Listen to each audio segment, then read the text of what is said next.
Assalamualaikum warahmatullahi wabarakatuh. Selamat sore, salam sejahtera untuk kita semua. Salam Melayu, salam untuk saudaraku semua.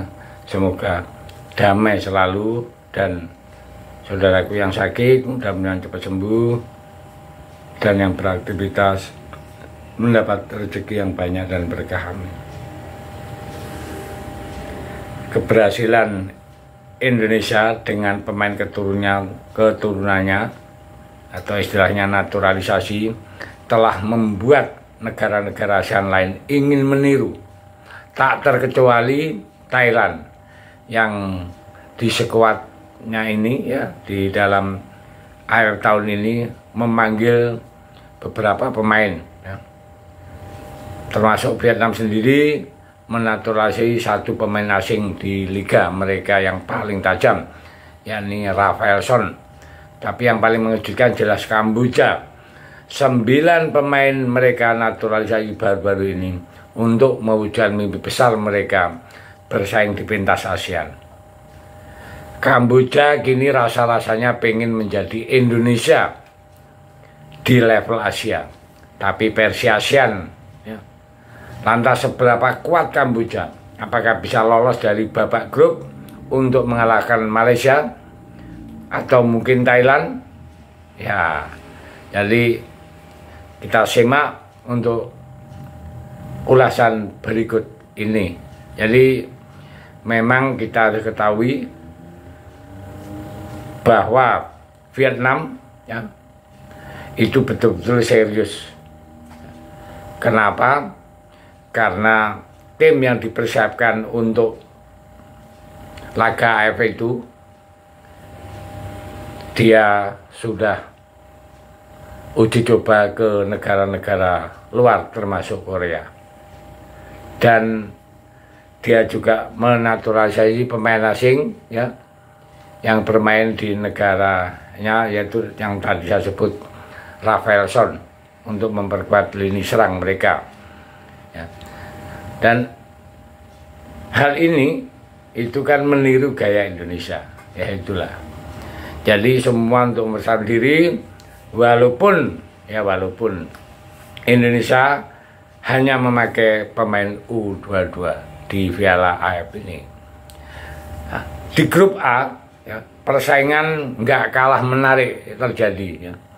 Di grup ini ya, di grup A itu diisi Kamboja, Malaysia, Singapura, Thailand, dan Timor Leste.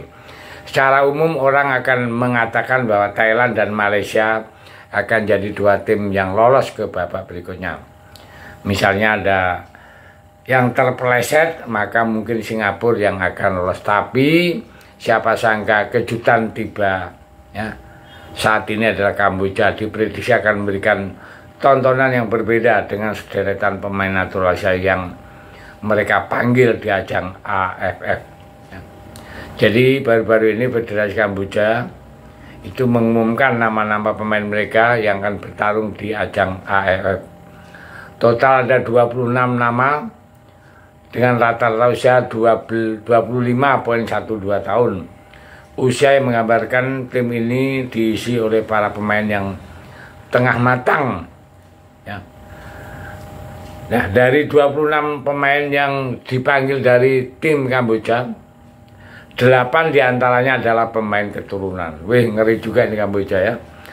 Ya, tercatat tim Kamboja memiliki 2 pemain keturunan Kamboja sendiri. Keduanya adalah Leng Nora, pemain yang lahir di Kamboja namun memiliki darah Ghana, dan Nick Taylor, pemain yang lahir di Amerika Serikat dengan sang ibu merupakan Kamboja. Selain pemain keturunan 6 lainnya ya adalah pemain yang dinaturalisasi tanpa hubungan darah, seperti Hikaru Mizuno Takagi dan Yude Ogawa dari Jepang yang ke Kamboja ya. Muhammad Piskan, pemain dari Afrika Selatan ya. Andreas Neto dari Kombia, dan Abdul Qadir Kibali dari Pantai Gading. Mereka ini adalah para pemain yang bermain di Liga Kamboja yang kemudian dinaturalisasi oleh Federasi Kamboja untuk membela negaranya tersebut. Ya. Jadi keadaan para pemain keturunan dan pemain naturasi di tim Kamboja inilah yang tentu saja membuat kekuatan Kamboja berubah drastis. Bahkan masih di ranking FIFA-nya ada di posisi 180 dunia. Nah, itu akan menggambarkan kekuatan mereka sebenarnya.